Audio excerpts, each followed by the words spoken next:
Yesterday, President Muhammadu Buhari led the dignitaries that graced the presentation of an autobiography of a former governor of Osun State and the pioneer chairman of the All Progressive Congress, Akande. The book, titled My Participations, chronicles the story of a man who led 4 different political parties and the alliance of forces that formed the ruling APC in July 2013. From Lagos, Arise correspondent Tokunbo Oyetunji reports. It is a book unveiling, but the audience composition says it all and gives an insight into the issues that will dominate the discussions. President of Nigeria. With President Muhammadu Buhari leading, the pack of guests, also made up of top shots of the ruling All Progressives Congress, the public presentation of the book, My Participations, an autobiography by Akande, the pioneer national chairman of the party, is expectedly a forum to tell some untold story of the alliance of political forces that changed Nigeria's political narrative with its birth in 2013. The formation of APC was not only unique, but extraordinary. We must always remember that in less than 2 years, the APC made a major and historic achievement by moving from being an opposition political party to become a governing party in this great nation. There are not so many people living or dead that are sacrificed in more than him for democracy that we all enjoy here today. The book is an account of the life and interesting background of Akande, a man who never had formal secondary or university education, but still qualified as an accountant at age 22, and through determination rose to achieve much more and becoming a role model in public service. He was chosen as the chairman of the AD, Alliance for Democracy, Action Congress, AC, and ACN. And as a crowning achievement regarding to party leadership, he became the interim chairman of APC. You've heard that. Helping to shepherd the historic merger of several major parties into one. Without Chief Akande's guidance, that merger might have never come to pass.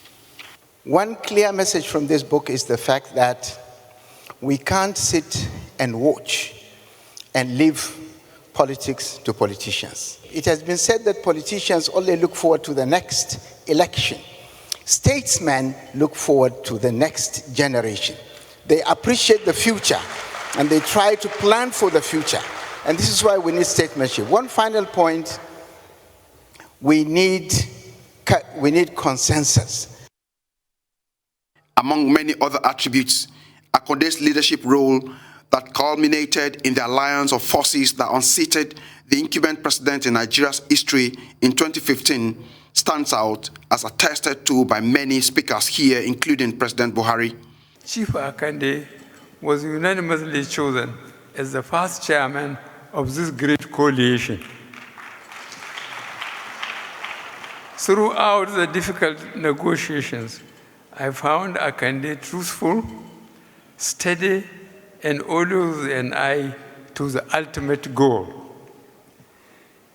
In or out of office, he has trained his inflexible integrity. On page 400 of his book, he wrote, and I quote, "I never gave to or demanded bribe from anyone all my life," unquote. We love Nigeria. We want Nigeria. And we want Nigeria to be united. We want Nigeria to be peaceful. We want Nigeria to be prosperous. You have a lot of job to do. It's not yours alone. But because you are our leader, we abuse you for everything that is wrong. Even though when we know we are not honest ourselves, we know we are fraudulent. We know we are deceitful. We know we are cheaters.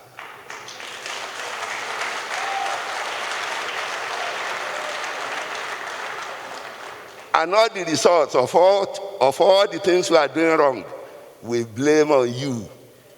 I don't sympathize with you. You apply for the job, and you have the job. Beyond Akande's personal story, the book also makes a good material for those interested in Nigeria's recent and not too recent political history. And in the word of Wole Soyinka, the writer of the book's foreword, it is a rare, frank, unsparing yet engaging account of existence that perhaps also explains why a military government undertook the egregious step of abolishing the teaching of history in Nigerian schools. Tokunbo Oyetunji, Arise News, Lagos. All right, Tunu, your take on this? Well, first of all, I'm glad that Chief Bisi Akande actually put pen to paper, metaphorically, as I'm sure that is, because that saying that when an old person dies, a library burns down. I really don't want it to be true any longer in Africa, because it's sort of a reference to our tendency to have more of an oral history rather than actually putting our experiences, on paper and publishing memoirs. So this is a great move of his, and it makes the front cover of this day. I'm going to put my Mr. Ifeni hat on for a second. And the headline here is really interesting. Buhari, Akande was a victim of Obasanjo's diabolical political double cross. You recall that when President Obasanjo, smarting from being rejected from his own Southwest zone, decided to capture, the word was at the time, I recall vividly, the Southwest by hook and especially by crook. So that was that reference there. And then there's another little vignette I found interesting about Asiwaju Bola Tinubu being responsible for what Chief Akande described as the APC miracle. Without him, it would never have happened. That's also there. And I'm sure the problem with memoirs, though, or the interesting thing about memoirs, is that people's recollections will differ. I'm sure there'll be other opinions, but it's really great that he put pen to paper. So congratulations to him. Dr. Batu? Okay, congratulations to Chief Bisi Akande. He's a man who has a story to tell. In the course of his career, he has played very significant roles in Nigerian history. He has touched many lives. Pioneer, governor of Osun State after the return to civilian rule. A man who came into office as a man of integrity. He had been a teacher, a man of very modest means, and he went in and out of office. He may have had challenges, but he acquitted himself honorably.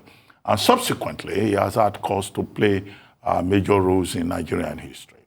I think President Buhari attending his book launch, he had other engagements in Lagos yesterday, launching some boats, that had been constructed by the Nigerian Navy. But the main event that has caught the headlines is the fact that he attended Chief Bisi Akande's book presentation. And I think that on the part of the president, that's a very good gesture.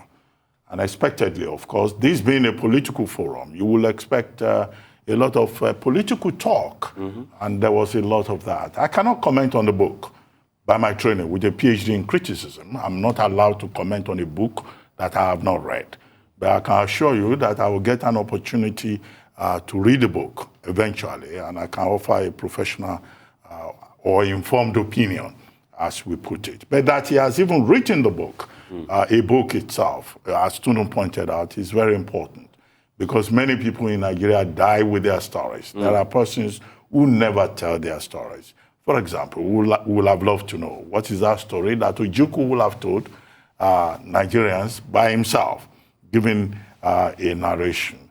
What is that story beyond books written by others that General Yakubu Gowon, who is still alive, will have told, in his own words. So you are right.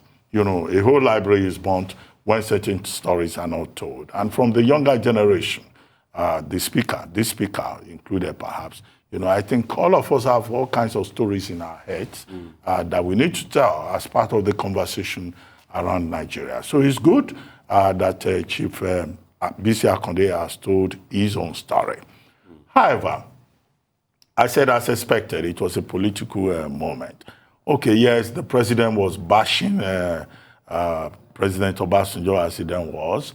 Chief Bisi Akande also had one or two untidy things to say about, President Obasanjo. But it was the same President Obasanjo that approved his membership of the Constituent Assembly in 1977. Okay, when General Olusegun Obasanjo, as he then was president of Nigeria.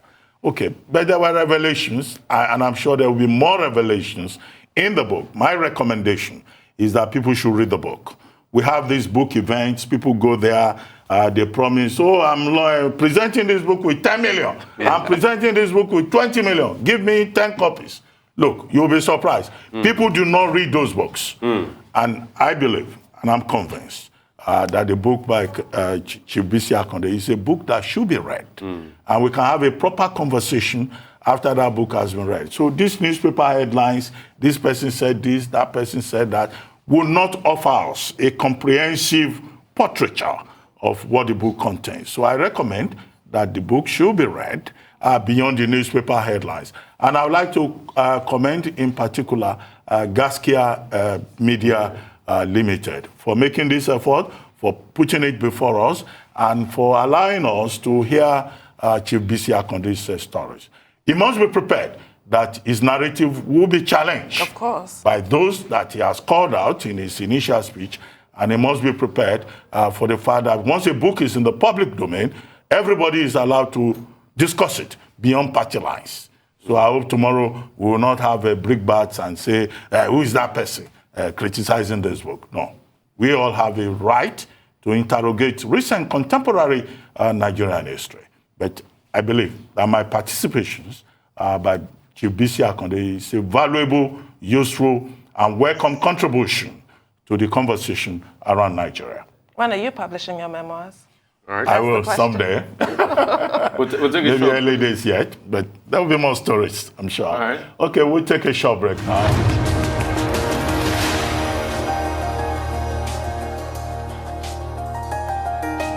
Welcome back to the morning show here on Arise News. Moving on to Global Business Update, Michael Wilson joins us now from London. Good morning, Mr. Wilson. Good morning. Volatility this morning, really. Last night, a combination of data.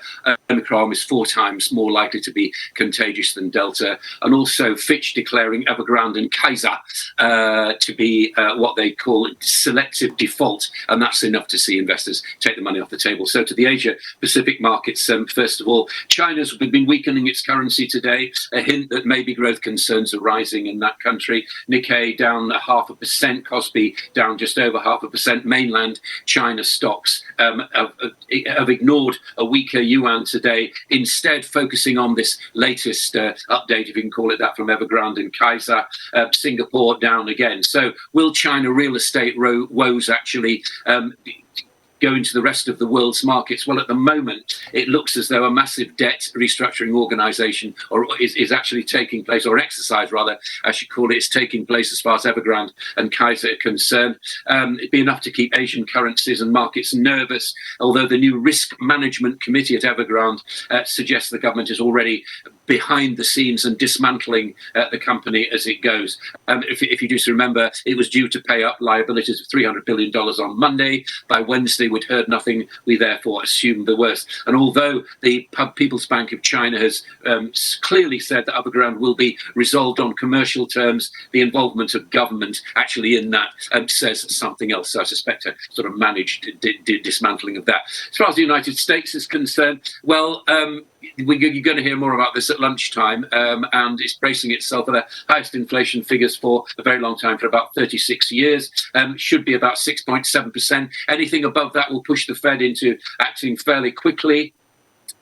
And the consumer price index, it does include a range of goods, but it doesn't really represent what the majority of people are spending their money on. And they're spending on money on food and energy and gasoline for their cars and so on. So gasoline rather for their cars, and that's tending to push prices up. Google has told, if inflation does it, Google has been on record as saying it had a sort of video meeting of all its employees, and said that it will not be matching inflation as far as wage wage increases are concerned. It said they're paying high labour costs, but at the moment, but they said if inflation goes up, we won't be matching it. The SEC chair, Gary Gensler, has been saying he's going to investigate SPACs, these blank check companies which are operating. The most recent one we were talking about on this programme was the Donald Trump entertainment startup, Trump Media and Technology, which is going for that. And SEC are actually going to investigate things between the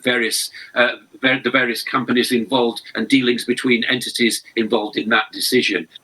Amazon has been fined 1.26 billion by Italy's antitrust regulators. We covered a bit of this on Global Business Report. What it's doing is it's antitrust legislation been breaking, and Amazon is said to have been encouraging its sellers on Amazon to use its own, as they call it, fulfillment services. And that's something that joins in with the general feeling of regulation about big tech. UK GDP numbers just out, 0.1%. The economy is certainly slowing. It's down still 0.5% on pre-pandemic levels. As far as the Prime Minister here is concerned, bracing for a big Tory rebellion this morning. The atmosphere in the party is seriously toxic, I think it's been described. A combination of things, the latest being the Plan B lockdown, but also the pre-Christmas parties last year in Downing Street. Leading economic group taking bets on rate hikes in Omicron and Omicron territory now, as we are. It won't prevent a 2022 rise, but maybe on December the 16th, nothing will happen. The UK has been warning of US retaliation to the US rather, on its latest tariffs and so on. Our Trade Secretary is just back. She's invited the US Trade Secretary to come over in the new year. Maybe there'll be more trade wars. Maybe there'll be more restrictions on US imports until then. As far as the UK is concerned as well, we were talking about the HGV crisis. Training companies are apparently fully booked up now. People have rallied to the cause, and they're actually starting boot camps to make them drive these huge lorries and help them drive them safely around our motorways. Oil sees a bit of fast money covering, a bit of a fall in the oil price this morning. People have been long on it. Now they're slightly worried, whilst we still will try to work out, everybody around the world is trying to work out what's happening with Omicron and so on. But there is remember the hidden bullet in what OPEC Plus was saying earlier in the week. They still maintain the right to call a meeting immediately to talk about production, and gold at the moment remains relatively marooned for all the reasons we've been talking about during the week. People have been still looking for bargains in equities and not really going to gold right now. That's your global view this morning. Right. And speaking of the British Prime Minister and Mrs. Woz, he's got baby number 2 and child number 7 now. So everything is all going well for Boris Johnson, having more children. Congrats to him, by the way. But real quickly, businesses in the UK are saying they want more money. They want more relief because Omicron will stop their profits. That's what they're saying for December. The Treasury is kicking back at this. How's this back and forth going to go, for a while? And I want to talk about fashion this morning. It's Friday anyway. On the heels of the Arise Fashion Week, and we keep talking about how, countries can do well on the fashion radar, Africa in general. But there's a big story coming out of China. A Chinese company now is one of the highest selling fashion brands in America. Shein, it is called, pound for pound, is selling more clothing than all the big brands you can ever think of in America. So is China now eating deep into the fashion market now? Is it part of the China economic resurgence?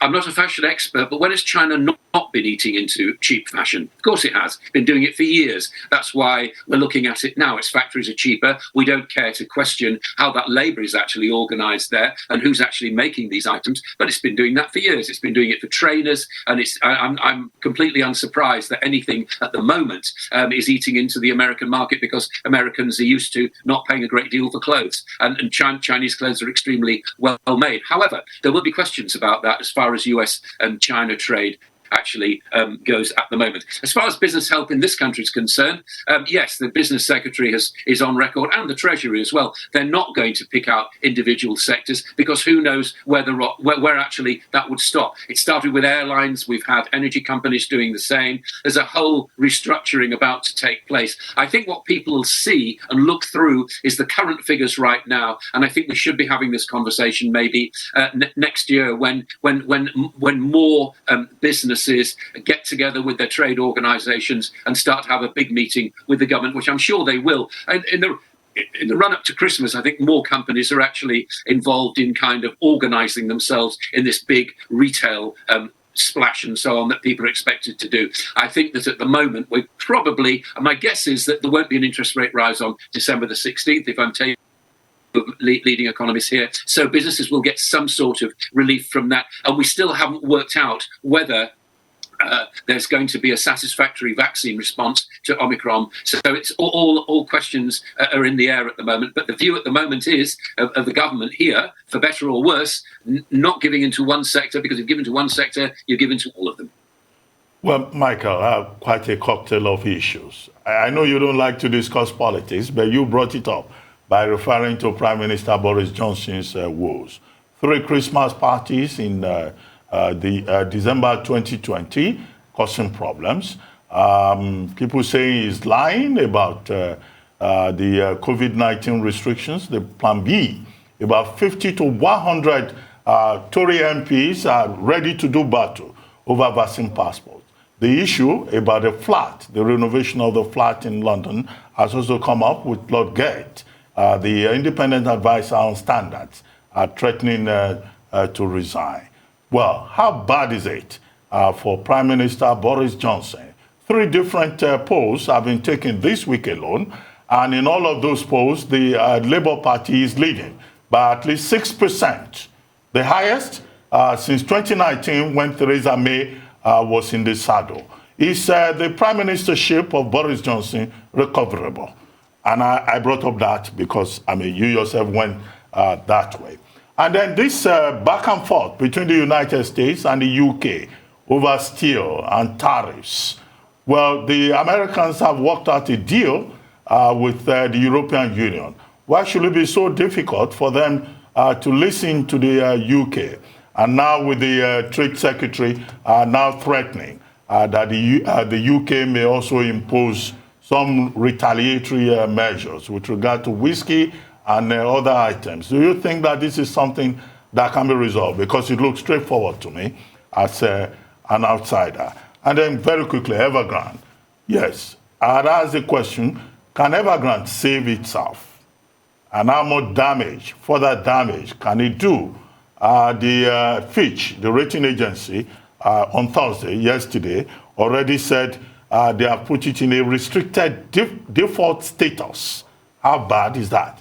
And finally, businesses, owners of bars, restaurants in England are asking for a restoration of the furlough scheme, and they are being rebuffed by the state. Is their demand justifiable?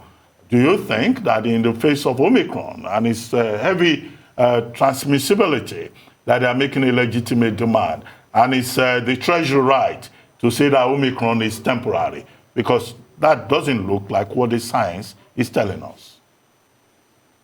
What was your last point? I don't understand. No, about businesses, bars, restaurants in the UK asking for a restoration of the furlough scheme in the face of Plan B. And they're being rebuffed by the state, by the Treasury specifically.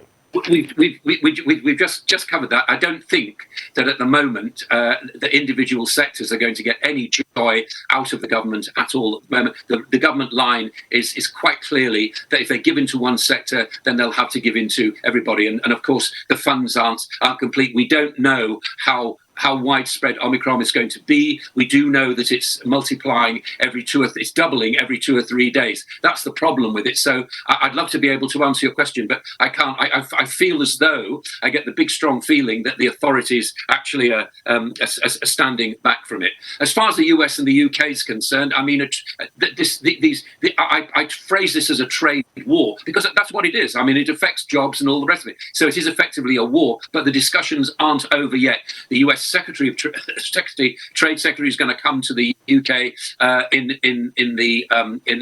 early next year to carry on these kind of discussions. It's no surprise that the UK Trade Secretary, the new one, is appearing to play hardball with the United States. That's the way it goes. As far as the Prime Minister is concerned, yeah, I mean, look, I'm sure that he's facing absolutely toxic problems within his own party, never mind the Labour Party.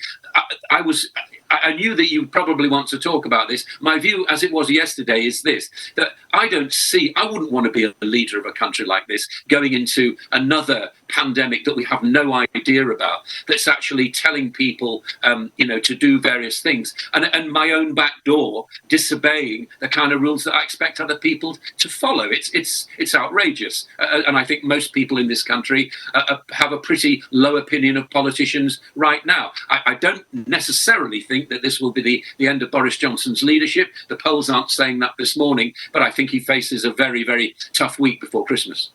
Well, just before we go, I also talked about Evergrande. Can the company still save itself? And if I may add to it, we're expecting CPI figures from the US today. What are your expectations?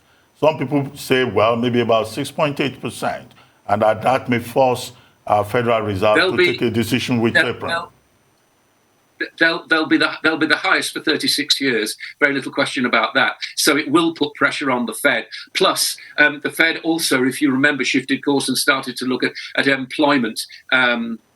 At employment figures rather than just prices as well, to determine where its interest rate decision might take it. And as far as I can tell, that if these figures are very, very strong today at lunchtime, it'll put further pressure on the Fed to raise interest rates. It's certainly already announced that the tapering of asset purchases is happening, so it will push the Fed into raising interest rates sooner rather than later. I feel as though inflation is rising in the United States. I take it from what the market's saying right now. Okay, thank you, Michael. Well, I don't think I have to push any further.